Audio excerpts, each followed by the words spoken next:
ஒரு அரசியல் முடிவு என்கிற முறையில் ஏற்றுக்கிட்டோம். ஆனால் எங்கள் கட்சி அணிகள் இதை ஏற்றுக்கவே இல்லை. மிக கடுமையான பிரச்சனைகள் வந்தது. எனவே அதையெல்லாம் கவனத்தில் எடுத்துக்கிட்டு நீங்கள் தரணும்னு சொல்லியிருக்கோம். சரி, முதலமைச்சரோட பேசிட்டு வரேன்னு சொல்லியிருக்கோம். இப்போ போன முறை எங்கள் மாநிலக்குள்ள மிக கடுமையான விமர்சனம் 6 சீட்டை ஏற்றுக்கொள்ளக்கூடாதுன்னு சொல்லும்போது கூட தேவைன்னா அவங்களே எல்லா சீட்லையும் நிற்கணும் தான் தோழர்கள் பேசினாங்களே தவிர அடிப்படையான நிலைப்பாட்டிலிருந்து விலகி போக வேண்டும் என்று கட்சி தலைவர்கள் பேசினதே கிடையாது. எனவே கூட்டணி இன்டாக்டாக இருக்கா இல்லையாங்கிற கேள்வியே இப்போ எழலை என்று தான் நினைக்கிறேன். சின்டாக் என்டிஏ ஏற்கனவே முறியடிஞ்சு போய் தான் இருக்குது. எனவே அவங்க தூக்கி நிறுத்துறதுக்கு ஒரு முயற்சி பண்ணுறாங்க. எங்களுக்கு அந்த பிரச்சனை இல்லை. ஆனால் இஷ்யூஸ் நாங்கள் நடத்தியிருக்கோம். இந்த கூட்டணி கட்சி சார்பில் ஆர்ப்பாட்டங்கள் நடந்தது. இன்றைக்கி பல இடங்களில் அந்த கேஸ் விலை உயர்வுக்கு எதிரான போராட்டத்தை எல்லாரும் சேர்ந்து நடத்தியிருக்கோம். இயக்கங்களில் நாங்கள் ஒன்றாக இருக்கோம். நரேந்திர மோடியும் எடப்பாடி பழனிசாமி அவர்களும் பகிர்ந்து கொண்டு இருப்பதாக பரவலாக பேசுகிறாங்க. அங்கே இருக்கிற எந்த கட்சி போகுமோ வந்து தெரியலையே, போன தேர்தலில் இருந்த சில கட்சிகள் நம்மகிட்ட இல்லையே, அந்த பக்கம் போயிட்டாங்களே அப்படின்னு அவங்க தான் கவலைப்பட்டுட்டு இருக்காங்க. இங்கேருந்து ஏதாவது கட்சி அந்த பக்கம் போயிருக்கா? அங்கே அவங்க இனிமே இந்த படகு மூழ்கப் போகிறது, இந்த கப்பல் மூழ்கப் போகிறது என்பதால் அதிலிருந்து தப்பித்து வைத்தவர்களை திராவிட முன்னேற்ற கழகம் அரவணைத்து வைத்திருக்கிறது. அவ்வளோதான். எனக்கும் விமர்சனம் இருக்குது. ஆனால் நீங்கள் முதல்ல கேட்டது அவங்களையும் இந்த கூட்டணியும் கம்பேர் பண்ணீங்க. இப்போ எங்களையும் திமுகவையும் கம்பேர் பண்ணுறீங்க. திமுக செய்கிறது எல்லாம் சரி என்றும் அதனுடைய எல்லா கொள்கைகளையும் நான் ஏற்றுக்கொண்டால் நான் எதுக்கு தனியாக ஒரு கட்சி வச்சுக்கணும்?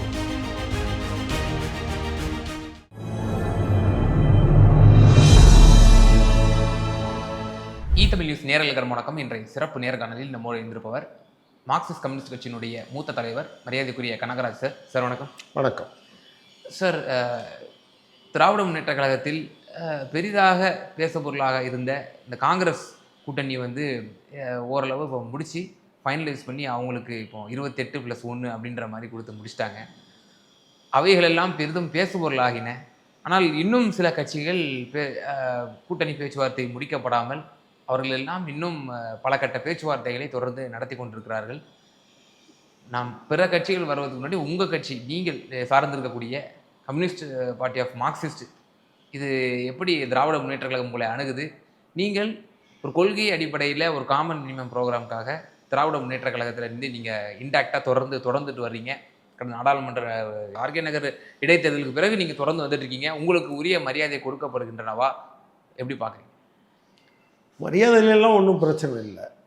இடம் கொடுக்கறதுல தான் எப்போதுமே கொடுக்குறவங்க கொஞ்சம் அவங்கள கொடுக்காமல் இருக்கிறதுக்கான நியாயத்தை சொல்லுவாங்க.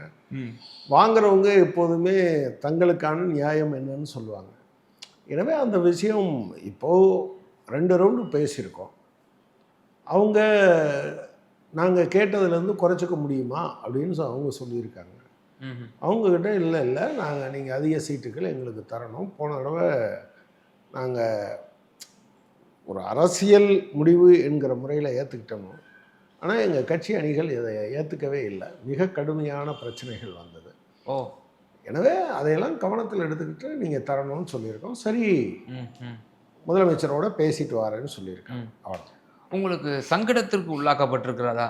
இப்போ நீங்கள் தொடர்ந்து இன்டாக்டாக இந்த கூட்டணி தொடர்றீங்க. பாஜக உள்ளே வந்துடக்கூடாது, தமிழ்நாட்டுக்குள்ளே மதவாத சக்திகள் உள்ளே வந்துடக்கூடாதுங்கிற ஒரு உயரிய நோக்கத்துக்காக, கொள்கைக்காக நம்ம சீட்டை சமரசம் பண்ணி கடந்த தேர்தல்களில் நீங்கள் ஆதரவு கொடுத்துருக்கீங்க.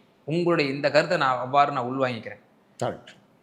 இப்போ இந்த சட்டமன்ற தேர்தலில் தேமுதிக புதிய வரவாக வந்திருக்கிறது. அவர்களுக்கு புதிதாக வந்தவர்கள் இதுவரை வரலாற்றில் முதன்முறையாக அவர்கள் கூட்டணி வைத்திருக்கிறார்கள். அவர்களுக்கு ராஜ்யசபாவுடைய சீட்டை வழங்கப்பட்டிருக்கு. மக்கள் நீதி மையம் அவருக்கு ஏற்கனவே கடந்த நாடாளுமன்ற தேர்தலில் ராஜ்யசபா வழங்கப்பட்டது. இந்த முறை அவர்களும் உங்களுடன் பேச்சுவார்த்தையில் ஈடுபட்டு கொண்டிருப்பார்கள் என்று நான் நினைக்கிறேன்.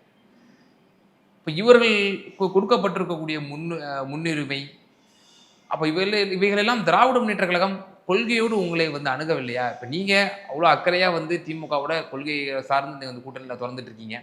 உங்களுக்கு முன்னுரிமை கொடுக்காமல் இவர்களுக்கெல்லாம் முன்னுரிமை கொடுத்து உங்களுக்கு தர்ம சங்கடத்திற்கு உள்ளாக்குறாங்களா அப்படிங்கிற ஒரு கேள்வி இருக்கு.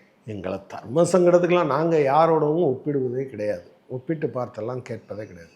எங்களுக்கு உரியது எங்களுடைய பலம், எங்களுடைய நிலைப்பாடுகள் இவை அங்கீகரிக்கப்பட வேண்டும் என்பதற்காகத்தான் நாங்கள் நிற்கிறோமே தவிர அவங்களுக்கு ஏன் இவ்வளவு கொடுத்தீங்க, இவங்களுக்கு ஏன் இவ்வளவு கொடுத்தீங்க அப்படின்லாம் நாங்கள் கேட்குறதே கிடையாது. சரி, அவங்களுக்கே தெரியும். நீங்கள் புதிதாக ஒரு கட்சி வந்தோடனே பல கட்சிகள்ல இருந்து ஆள் போனாங்க. அப்படிலாம் இல்லாத ஒரு கட்சின்னு எங்கள் கட்சியை மட்டும்தான் சொல்ல முடியும். பல நேரங்களில் இன்னொரு விஷயம் நீங்கள் பார்த்தீங்கன்னா, எப்போதுமே ஒரு மதில் மேல் பூனையாக இருந்தால் அதுக்கு கிடைக்கிறதும் அது தமிழ் சமூகத்தில் அப்படி ஒரு இதெல்லாம் இருக்குல்ல. ஸோ நாங்கள் உறுதியாக இருப்போம் என்பதை எடுத்துக்கொண்டு தான் திராவிட முன்னேற்ற கழகம் பேசுகிறது. பட் இது டூ ஏர்லி, ரொம்ப முன்னால் நீங்கள் கொடுத்துட்டாங்களா கொடுக்கலையான்னு பேசுறதுக்கான அந்த காலம் வந்துருச்ச மாதிரி நான் நினைக்கல. இல்லை, சீட்டு பகிர்வு நடந்து கொண்டு இருக்கிறது பேச்சுவார்த்தை. அப்போ இதுதானே சரியான தருணம்? இல்லை, இதுதான் சரியான தருணம். நீங்கள் 2 கட்டம் பேச்சுவார்த்தை நடத்தியிருக்கோம், 3வது கட்டம் 4வது கட்டம் அப்படி தான் அது ஃபைனலைஸ் ஆகும். இப்போ வரும்போது நாம் அது குறித்து பேசலாம். இப்போ தொடர்ந்து நம்ம பார்க்குறோம், இன்னும் பிற கூட்டணி கட்சிகள் அவர்களுக்கும் ஏற்கனவே வாங்கிய சீட்டுகளை விட குறைந்த சீட்டுகளை வாங்கிக் கொள்ளுங்கள் என்று மதிமுகவிடமும் அவ்வாறு கூறியதாக நமக்கு தகவல் கிடைக்கப்பெறுது. அவர்களுக்கும் அதே காரணங்கள் தான் கூறப்படுகின்றன. செய்திகள் வாயிலாக நமக்கு கிடைக்கக்கூடிய தகவல்கள், புதிதாக பல கட்சிகள் வந்திருக்கிறாங்க, வின்னிங் நமக்குடைய ஸ்ட்ரைக் ரேட் அதிகமாக இருக்கும், அதனால் கடந்த முறை வாங்கியதை விட குறைந்த சீட் வாங்கிக்கங்க, அதிகமாக வெல்லலாம் அப்படின்ற ஒரு கணக்கை சொல்வதாக நம்ம பார்க்குறோமே. இன்டெக்டாக இந்த கூட்டணி தொடருமா இந்த தேர்தலில்? கூட்டணியில் எந்த பிரச்சனையும் வராது. நான் உறுதியாக சொல்ல விரும்புகிறேன், கூட்டணியில் பிரச்சனை வராது. இப்போ போன முறை எங்கள் மாநிலக்குள்ளே மிக கடுமையான விமர்சனம், 6 சீட்டை ஏற்றுக்கொள்ளக்கூடாதுன்னு சொல்லும்போது கூட தேவைன்னா அவங்களே எல்லா சீட்லையும் நிற்கணும் தான் தோழர்கள் பேசினாங்களே தவிர, நீங்கள் உங்கள் ஒரு அடிப்படையான நிலைப்பாட்டிலிருந்து விலகி போக வேண்டும் என்று கட்சி தலைவர்கள் பேசினதே கிடையாது. எனவே கூட்டணி இன்டாக்டாக இருக்கா இல்லையாங்கிற கேள்வியே இப்போ எழலை என்று தான் நான் நினைக்கிறேன். இட்ஸ் இன்டாக்ட், அதில் எந்த பிரச்சனையும் இல்லை. இப்போ ஒரு பக்கம் இப்படி இருக்கிற எதிரணியில் பார்க்குறோம், அவங்க இன்னும் பெரிதாக சீட் ஷேரிங் இன்னும் துவங்கலை அஃபிஷியலாக. பட் ஆனால் மாநாடுகள் மட்டும் அவ்வப்போது போட்டுட்டு வர்றாங்க. அந்த மாநாடுகளில் வந்து எல்லா தலைவர்களும், என்டிஏல இருக்கக்கூடிய எல்லா தலைவர்களும் வந்து ஒரு சேர அந்த மாநாட்டில் இருந்து கலந்து கொண்டு அந்த கருத்துக்களை நம்ம பகிர்றதை நம்மளால் பார்க்க முடியுது. திராவிட முன்னேற்ற கழகம் இவ்வளவு இன்டாக்டாக இருக்கிறீங்க, போராட்ட களத்தில் நீங்கள் எல்லாம் வந்து ஒரு சேர அணிவகுத்து இருக்கிறது நம்மளால் பார்க்க முடிகிறது. ஏன் ஒரு மாநாடோ, ஒரு இந்தியா கூட்டணிக்கான மாநாடோ, அப்படிப்பட்ட ஒரு மாநாடோ நம்ம அது இது வரைக்கும் பார்க்கலையே? இந்த சட்டமன்ற தேர்தல் அது எதிர்பார்க்கலாமா? இன்றைக்கி கூட திருச்சியில் அவங்க கூட்டம் கூடுறாங்க, எடப்பாடி பழனிசாமி அவர்களுடைய ஃபோட்டோ இல்லைன்னு பேசியிருக்காங்க. மதுரையில் ஏதோ கூட்டினாங்க, பெரியாருடைய ஃபோட்டோவை வச்சுட்டு தூக்கி போட்டாங்க அப்படின்னு பேசினாங்க. இந்த ஏற்கனவே 2 கூட்டத்திலையும் பேசின நரேந்திர மோடி அவர்கள் அது வந்து அதிமுக என்ற வார்த்தையே ஒரு இடத்துல கூட பயன்படுத்தலை. நீங்கள் இதெல்லாம் பலருக்கும் கண்ணுக்கு தெரிய மாட்டேங்குது. இது வந்து திமுக கூட்டணிகளுடைய கூட்டம் அல்ல. அவர்களுடைய இளைஞரணி, அவர்களுடைய மகளிரணி, அவர்களுடைய பூத் லெவல் ஏஜெண்டோட கூட்டம், அவங்களுடைய கட்சி மாநாடு இவற்றை நடத்துகிறார்கள். திமுக அதோடு சேர்ந்து இருக்கக்கூடிய கட்சிகளுடைய மாநாடு நடக்கும்போது எல்லாரும் கலந்துப்போம், அப்படித்தானே தவிர அது ஒரு இஷ்யூவாகவே நான் கட்சி மீட்டிங் நான் கேட்கவே இல்லை சார். இப்போ அவங்க நடத்தின அந்த மகளிர் அணி மாநாடாக இருக்கட்டும், இளைஞர் அணி மாநாடாக இருக்கட்டும், அவைகள் எல்லாம் பிஎல்ஏவோட மாநாடுகளாக இருக்கட்டும், அவைகள் எல்லாம் அவங்க திமுக சார்பில், கட்சி சார்பில் நடக்கக்கூடியது. இப்போ இந்தியா கூட்டணி நீங்கள் இருக்கீங்க இல்லையா, ஒரு கொள்கை சார்ந்த கூட்டணின்னு சொல்கிறோம் இல்லையா, நாங்கள் எல்லாம் சில இருக்கக்கூடிய சின்ன சின்ன கருத்து வேறுபாடெல்லாம் நாங்கள் தூக்கி போட்டு மதவாத சக்தி உள்ளே வந்துடக்கூடாதுன்னு நாம் ஒரு காமன் மினிமம் ப்ரோக்ராம் போட்டிருக்கோம் இல்லையா, அந்த ஒரு அணி. இப்போ உதாரணத்துக்கு திரு மு.க. ஸ்டாலின், காங்கிரஸில் வந்து தேசிய தலைவர் திரு ராகுல் காந்தி, உங்களுடைய தேசிய தலைவர் டி ராஜா, அதே போல் தேசிய தலைவர்கள் அவர்களுடைய இந்த வருகை, இப்படி எல்லா தலைவர்களும் பரஸ்பர அந்த மேடையில் ஒரு சேர இருந்து இந்தியா கூட்டணி இந்த சட்டமன்ற தேர்தலில் பெருவாரியான வாக்கு வித்தியாசத்தில் வெற்றி பெறும் என்று மக்கள் மத்தியில் நீங்கள் கொண்டு போய் சேர்க்கும் பொழுது என்டிஏவை முறியடிக்கும் விதத்தில் இருக்கும் இல்லையா? அப்படி ஒரு என்டிஏ ஏற்கனவே முறியடிஞ்சு போய் தான் இருக்குது. எனவே அவங்க தூக்கி நிறுத்துறதுக்கு ஒரு முயற்சி பண்ணுறாங்க. எங்களுக்கு அந்த பிரச்சனை இல்லை. ஆனால் இஷ்யூஸ் நாங்கள் நடத்தியிருக்கோம். இப்போ மகாத்மா காந்தி தேசிய ஊரக வேலை வாய்ப்பு திட்டத்தை அவர்கள் சிதைத்த போது தமிழ்நாடு முழுவதும் இந்த கூட்டணி கட்சி சார்பில் ஆர்ப்பாட்டங்கள் நடந்தது. நீங்கள் வந்து காசாவில் தாக்குதல் நடத்தும்போது நாங்கள் ஆர்கனைஸ் பண்ண கூட்டத்துக்கு தான் முதலமைச்சர் வந்தார். நாங்கள் வந்து ஒரு தீர்மானம் சட்டமன்றத்தில் நிறைவேற்றுவோம் அப்படிங்கிற மாதிரி சொன்னார். இன்றைக்கி பல இடங்களில் அந்த கேஸ் விலை உயர்வுக்கு எதிரான போராட்டத்தை எல்லாரும் சேர்ந்து நடத்தியிருக்கோம். இயக்கங்களில் நாங்கள் ஒன்றாக இருக்கிறோம். ஆனால் ஒவ்வொரு கட்சிக்கும் ஒரு அடிப்படையான, இப்போ எங்கள் மாநாடு நடந்தது, அகில இந்திய மாநாடு நடந்தது, எங்கள் கட்சியினுடைய மாநில மாநாடு நடந்தது.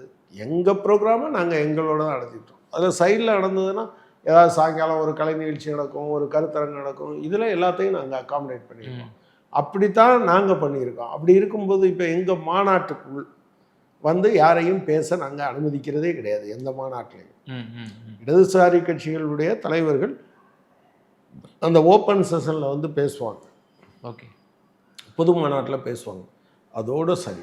எங்கள் கட்சிக்காரங்களே நீங்கள் வந்து அதுக்கு பிரதிநிதியாக இல்லாதவர்கள் வர முடியாது. அப்போ நீங்கள் சொல்ல முடியுமா இந்த கூட்டத்துக்கு ஏன் நீங்கள் எங்களை கேட்குறீங்கன்னு? எனவே அவரவருக்கான ஆர்கனைசேஷனல் பிரின்சிபல்ஸ் இருக்குல்ல, அதுலேருந்து நடத்துகிறாங்க. அதை ஏன் அதில் ஏன் உங்களை கூப்பிடல? நரேந்திர மோடி எங்களுக்கு அரசியல் சொல்லிக் கொடுக்குறதோ அல்லது இபிஎஸ் சொல்லிக் கொடுக்குறதோ நிலையில் நாங்கள் ஒன்றும் இல்லை. எங்களுக்கு தெரியும் எப்போ சேர்ந்து நிற்கிறது, போராட்டங்கள் தமிழ்நாட்டினுடைய எல்லாரும் சேர்ந்து நிற்போம். அவரவர் கட்சியை பலப்படுத்துறதுக்கு அவங்கவுங்க இயக்கம் நடத்துகிறோம், அவங்கவுங்க போராட்டம் நடத்துகிறோம். அதில் என்ன இருக்குது? இந்த தேர்தலில் அரித்மெட்டிக்கெல்லாம் வந்து வேலைக்கு ஆகாது. திமுக சொல்லிக்கலாம் 21 கட்சி எங்களோட கூட்டணி இருக்குது, நாங்கள் வந்து ரெயின்போ அலையன்ஸு பலமான அலையன்ஸுன்னு சொல்லிக்கலாம். ஆனால் கடும் அதிருப்தி மக்கள் மத்தியில் இருக்குது, ஆன்டி இன்கம்பன்சி இருக்குது, அதை நாங்கள் அறுவடை செய்யக்கூடிய இடத்துல நாங்கள் இருக்கோம் அப்படின்னு சொல்லி தொடர்ந்து அந்த எதிரணியினர் என்டிஏ சொல்லிட்டு இருக்காங்க. மோடியுமே அதான் சொன்னார். நேற்று தினம் ட்வீட்டு போடும் போது கூட திமுக மீது கடுமையான விமர்சனத்தை முன் வச்சு சொல்லியிருந்தார். பயந்துருக்காங்க அப்படின்னு சொன்னார். எஸ் சொல்லியிருக்காரு. நான் வர்றேன் 6:30 மணிக்கு நான் வர்றேன் அப்படின்ற மாதிரியும். இப்போ இந்த வாட்டி அலையன்ஸ் அரித்மெட்டிக் அலையன்ஸ்லாம் வந்து ஒர்க் அவுட் ஆகாதா? இருக்கக்கூடிய களத்தில் இருக்கக்கூடிய ஆன்டி இன்கம்பன்சி பிரதிபலிக்கும்னு நினைக்கிறீங்களா? திமுக வந்து அரித்மெட்டிக் வெற்றி பெறுவதற்காக அரித்மெட்டிக் அலையன்ஸ் என்று அவர்கள் பார்ப்பதாக தெரியல.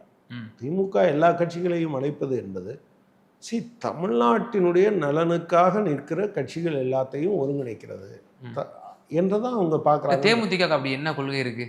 நேற்று வரைக்கும் அதிமுக பாஜக கூட்டணியில் பேசிக்கிட்டு ஈஷா யோகா மையம் வரைக்கும் போயிட்டு அமித்ஷா கும்பிடு சாமியும் போட்டுட்டு இப்போ திடீர்னு அறிவாலயத்தில் நுழைஞ்சதுக்கு அப்புறம் சில பேர் இருப்பாங்க. அப்படி என்ன அவங்களுக்கு? சில பேர் இருப்பாங்க. அப்ப கொள்கை இல்லாத கட்சி தேமுதிக. ஓகே, கொள்கை இல்லாத கட்சி தேமுதிக. அப்படி சொல்லல. நீங்க உங்க கருத்தை ஏன் என் வாயில சொல்ல வைக்கிறீங்க? ப்ராப்ளம் என்னன்னா, நீங்க இப்போ உதாரணமா வேறு சிலரும் கூட அதுல சேர்ந்திருக்காங்க. போன தடவை அதிமுக, நீங்க அதை இப்படி பாருங்க, அதிமுக அலையன்ஸ் அல்லது பிஜேபி அலையன்ஸில் இருந்தவங்க அங்கே தாக்கு பிடிக்க முடியாமல் இங்கே வந்திருக்காங்கங்கிறத பார்க்குறதுக்கு பதிலாக இந்த ஒரு கொள்கைக்காக இருந்த கூட்டணியோடு ஏற்கனவே மாற்று கூட்டணியில் இருந்தவர்கள் இங்கே வந்திருக்கிறார்கள் என்பதை தான் பார்க்குறோம்.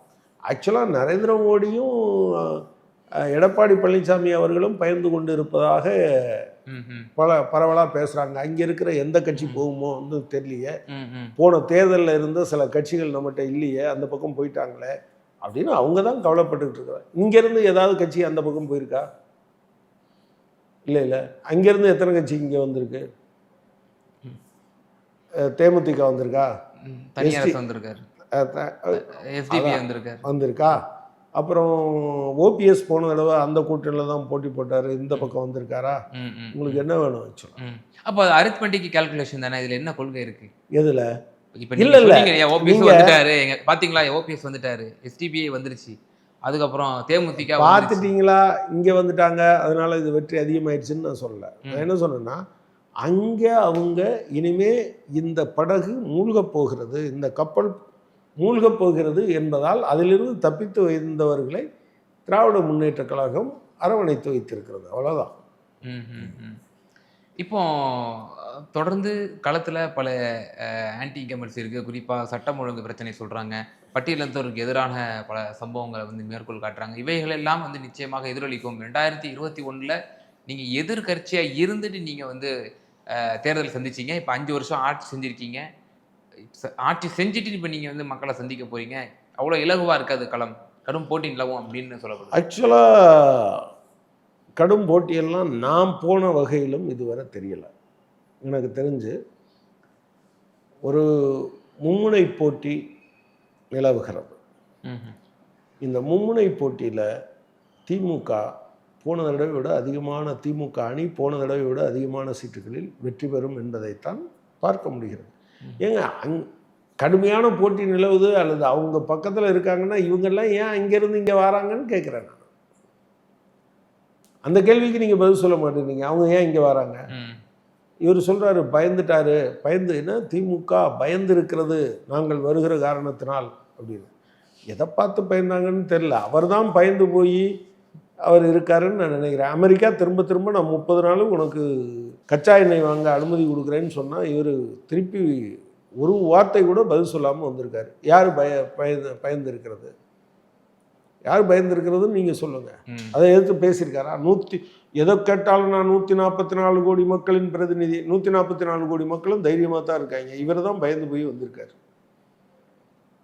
தமிழ்நாட்டில் கொஞ்சம் நம்ம வந்துட்டு போகணும், அவர் தான் திரும்ப திரும்ப வரணும்னு நினைக்கிறார். நாங்கள் ஒன்றும் அப்படிலாம் நினைக்கல. இப்போ டெல்லியில் இருக்கக்கூடிய இப்போ நீங்களும் அகில இந்திய கட்சி, காங்கிரஸும் அகில இந்திய கட்சி, டெல்லியில் இருக்கக்கூடிய கட்சி தமிழகத்தில் அதாவது இந்த மாநில தேர்தலில் வந்து பெரிதாக கான்சென்ட்ரேட் செய்யறது இல்லையா அப்படிங்கிற ஒரு கேள்வி இருக்குது. இப்போ பாஜகவில் பார்க்குறோம், பிரதமர் மோடி அவர்கள் இந்த மாதத்தில் மட்டும் அவர் மார்ச் 1, மார்ச் 3, மார்ச் 11 ஆகிய 3 தேதிகளில் வந்து அவர் தமிழகம் வருகை புரிந்திருக்கிறார். மாதம் மாதம் வர்றாரு. தமிழ்நாட்டில் வந்து நம்ம காலூன்றணும் அப்படின்னு சொல்லி அவ்வளோ மும்முரம் காட்டுறாரு. இங்கே வந்து பிஜேபி வளரணும் அப்படின்னு சொல்லி. ஆனால் இப்போ எதிரணியில் பார்க்குறோம் திமுக அணியில் அப்படிப்பட்ட முன்னெடுப்புகள் வந்து தேசிய கட்சிகளால் எடுக்கப்படுகிறதா? உதாரணமாக காங்கிரஸ் கட்சியிலிருந்து ராகுல் காந்தி தமிழகம் வருகிறாரா? இதுவரை வந்தது பாடு இல்லை. கடந்த நாடாளுமன்ற தேர்தலோடு அவர் வரவில்லை. உங்கள் கட்சி அவங்களுக்கு வந்து ஓட் கேச்சர்னு அவங்க தவறாக நரேந்திர மோடியை கொஞ்சம் தலைவர்கள் அணுகிக்கிட்டு இருக்காங்க. ஆனால் நம்ம திண்டுக்கல் சீனிவாசன் ரொம்ப உண்மையை பேசிட்டார். ஏம்மா மோடியோடு இருக்கிறோன்னு நினச்சிட்டு எங்களுக்கு ஓட்டு போடாமல் விட்டுறாதீங்கம்மா அப்படின்னு அவர் தான் கேட்டார். யாராவது சொல்லுவாங்களா அவரோடு இருக்கன்னு எங்களுக்கு ஓட்டு போடாமல் விட்டுறாதீங்க அப்படின்னு? அவர் என்டிஏன்னு சொல்லிகிட்டு இருக்காரு.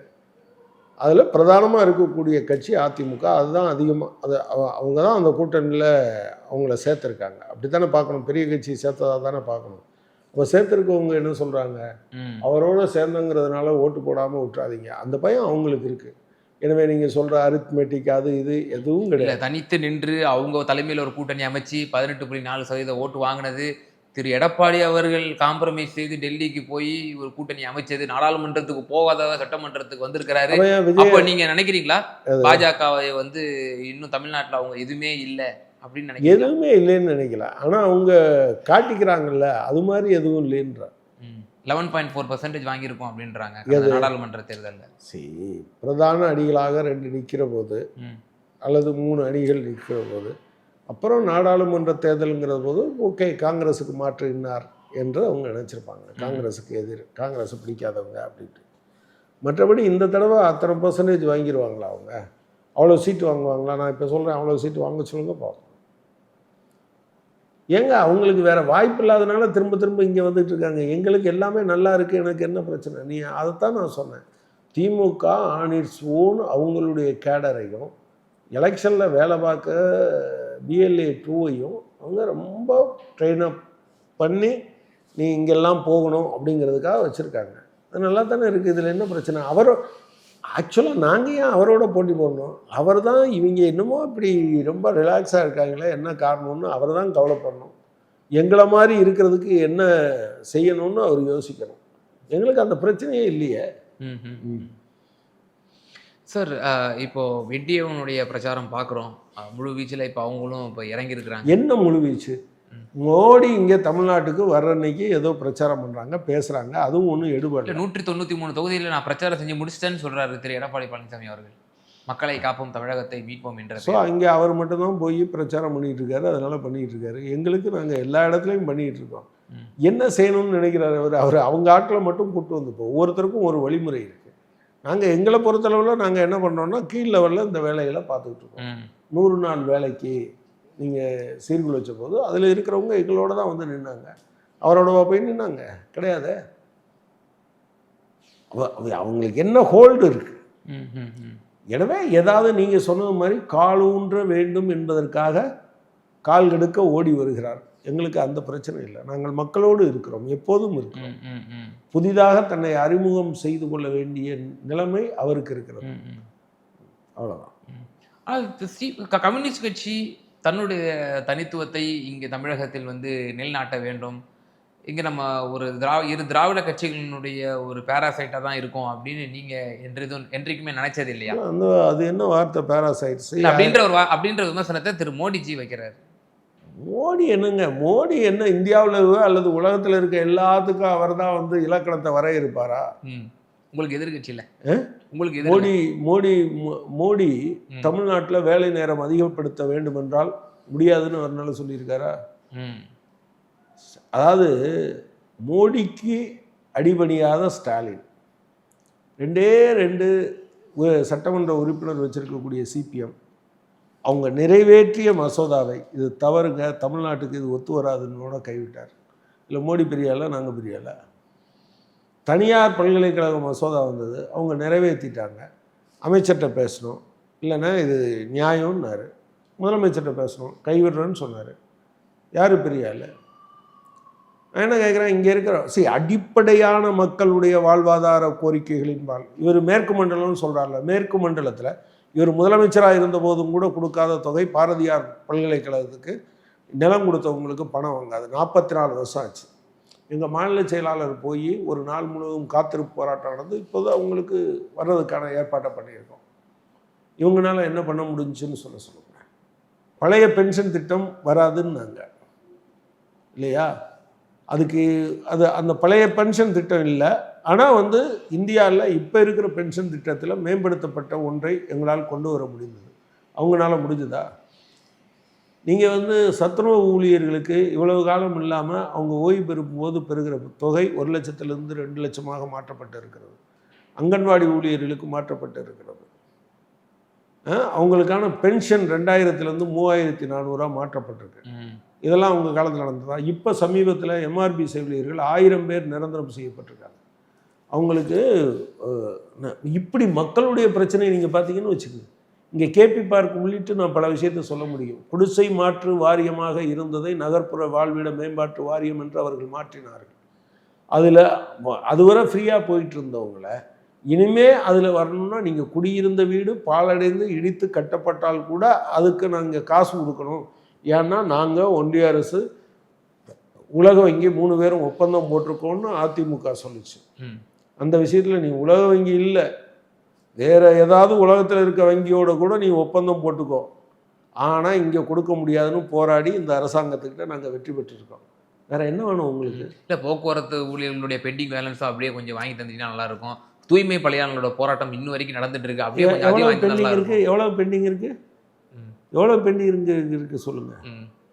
போக்குவரத்து ஊழியர்களுக்கு ஓய்வூதியம் பெறுகிறவர்களுக்கு இந்த ஆண்டு வரையிலான காலத்திற்கு அவங்க பைசா கொடுத்து முடிச்சிட்டாங்க. தமிழ்நாடு அரசாங்கம் முடிச்சிருச்சு. நாங்கள் வாங்கி கொடுக்கலைன்னா யார் வாங்கி கொடுப்பா? நாங்கள் தான் வாங்கி கொடுத்தோம். ஆனால் இப்படிப்பட்ட ஆட்சி தான் நம்ம வந்து எமர்ஜென்சி ஆட்சின்னு உணர்ச்சி வசப்பட்டு சொல்லிட்டோமோ? இப்படிப்பட்ட இல்லை நீங்கள் ஒன்று என்னென்னா, அது 100% சரியாக இருந்தால் நான் திமுகவில் தானே சேரணும். எனக்கும் விமர்சனம் இருக்குது. ஆனால் நீங்கள் முதல்ல கேட்டது அவங்களையும் இந்த கூட்டணியும் கம்பேர் பண்ணீங்க. இப்போ எங்களையும் திமுகவையும் கம்பேர் பண்ணுறீங்க. திமுக செய்கிறது எல்லாம் சரி என்றும் அதனுடைய எல்லா கொள்கைகளையும் நான் ஏற்றுக்கொண்டால் நான் எதுக்கு தனியாக ஒரு கட்சி வச்சுருக்கணும்? ஓகே. எனவே எங்களுக்குள்ள கருத்து வேறுபாடு இருக்குது. we are having differences. But இந்த வேறுபாடுகளை எப்படி களைய முடியும் என்பதை நாங்கள் பல நேரத்தில் அவங்க கூட்டணி கட்சியாக இருக்காங்க, அதனால் நாங்கள் சொல்லாமல் இருக்க முடியாது. ஓகே, நீங்கள் சாம்சங் மாதிரியான விஷயத்தில் உங்கள் நிலைப்பாடு சரியில்லை என்று நாங்கள் போராடினோம். உங்கள் போலீஸ் எடுக்கிற நிலைப்பாடு சரியில்லை என்று போராடினோம் இல்லையா? இது ரெண்டையும் எங்களால் செய்ய முடியும். 2 எம்எல்ஏ இருந்தாலும் நிறைவேற்றப்பட்ட தீர்மானம் சரியில்லை, மசோதா சரியில்லை என்று 2 எம்எல்ஏ இருக்கக்கூடிய ஒரு கட்சி மற்றவங்களை கூட்டிகிட்டு சொல்லுச்சுன்னா அதை கைவிடுகிற அந்த குணமும் ஆளுங்கட்சிக்கு இருக்குது. சரியா? எங்களுக்கு அதே போல் அதை அவர் பண்ணுறாரு. அதே போல் எங்களுக்கு நிறைவேறாத கோரிக்கைகள் இன்னும் ஏராளமாக இருக்குது. சோசலிசம் வந்தால் மட்டும்தான் தீர்ற கோரிக்கைகள் இருக்குது. இப்போ அரசு ஊழியர்களுக்கு எடுத்திங்கன்னா நான் வந்து ஒரு ஒரு ஒரு பெரிய பட்டியல் சொல்லுவேன். பட் பிரதான பட்டியல்கள் இப்போ முடிஞ்சிருக்கு. எந்த இடத்துலையும் கான்ட்ராக்ட் வைக்கக்கூடாது, அவுட் சோர்சிங் போகக்கூடாதுங்கிறது என்னோட அபிப்பிராயம் இல்லையா? அதே போல் இவங்களுக்கெல்லாம் காலமுறை ஊதியம் தான் கொடுக்கணுங்கிறது என்னுடைய வேண்டுகோள். நீங்கள் அது வந்து சத்துணவு ஊழியர்களாக இருக்கலாம், அல்லது அதே போல் அங்கன்வாடி ஊழியர்களாக இருக்கலாம், அவங்களுக்கெல்லாம் இதை கொடுக்கணுங்கிறது. நான் இதை சொல்லும்போதே இன்னொரு பக்கம் பணியில் இருக்கிறவர்களுக்கு இன்னும் கூடுதலாக செஞ்சுருக்கலாமேங்கிற அபிப்பிராயம் எனக்கு இருக்குது. நீங்கள் என்கிட்ட கேட்டிங்கன்னா நான் 100 லிஸ்ட்டு போடுவேன். தட் டஸ் அதை நீங்கள் எப்படி பார்க்கணுன்னா, நாங்கள் போராடுவதில் பிரதான விஷயங்களை எங்களால் அச்சீவ் பண்ண முடிஞ்சிருக்கு, இந்த அரசாங்கம் செஞ்சு கொடுத்துருக்கு. அப்படித்தானே தவிர 100% முடிஞ்சதா அப்படின்னு கேட்டிங்கன்னா 100%. அப்போனா நீங்கள் நான் எதுக்கு கம்யூனிஸ்ட் கட்சி வச்சுருக்கேன்? என்னுடைய கோரிக்கையெல்லாம் நிறைவேறணும். என்னுடைய கோரிக்கையெல்லாம் நிறைவேறிச்சுன்னா என் கட்சியை கலைச்சிட்டு போயிடுவோம்ல. அதுக்கான அது இருப்பதற்கான தேவையே இல்லாமல் போயிருக்கு. இன்னும் போராடுவதற்கான தேவை இருக்குது. நாங்கள் போராடிக்கொண்டே இருக்கோம். இந்த கூட்டணி விவகாரம் சம்பந்தமாக இறுதியான ஒரே ஒரு கேள்வி. இப்போ காங்கிரஸ் கம்யூனிஸ்ட் கட்சி தமிழகத்தில் நீங்கள் ஒரு சேர இருக்கிறீங்க. மற்ற மாநிலங்களில் உங்களுக்கு நேர் எதிரான அரசியலை அவர்கள் மேற்கொள்கிறார்கள். நம்மளால் புரிந்து கொள்ள முடிகிறது இந்த மாநிலத்துக்கு ஏற்றவாறு அந்த கூட்டணி என்பது அமைகிறது என்பது பற்றி.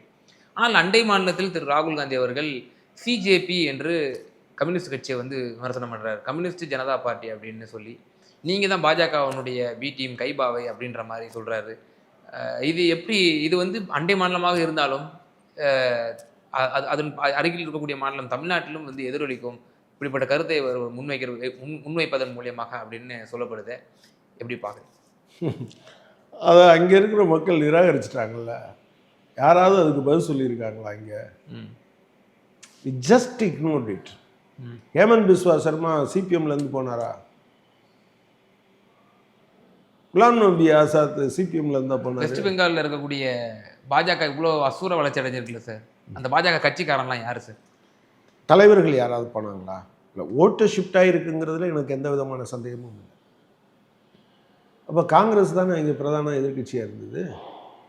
அவங்க ப்ராப்ளம் என்னன்னா, அதாவது அது கேரளா மக்களுக்கு தெரியும். அதாவது திருவனந்தபுரத்தில் 50 வருஷத்துக்கு பின்னால் நாங்கள் தான் ஆட்சிக்கு வந்திருக்கோம், நாங்கள் சிபிஎம்மை தூக்கி போட்டோம், எனவே பெருமை கொள்கிறேன்னு ஒருத்தர் பேசுனாருன்னா அதை புரிஞ்சு கொள்ள முடியும். காங்கிரஸ் பேசினா, பிஜேபி வந்ததுக்கு காங்கிரஸ் தலைவர் கொண்டாடினது, அவர் காங்கிரஸ் தலைவருக்கு வேற போட்டி போட்டவர் சசி தரூர், அவர் மேலே காங்கிரஸ் என்ன நடவடிக்கை எடுத்தது? எனவே இதை மக்கள் தீர்மானிக்கட்டும்னு விட்டுட்டோம். நிச்சயமாக கூட்டணி சம்பந்தமான மற்றும் சமகால அரசியல் சூழ்நிலை குறித்து ரொம்ப தெளிவாக எங்கள் நேயர்களுக்கு உங்களோட கருத்துக்களை பகிர்ந்தீங்க. ரொம்ப நன்றி. நன்றி.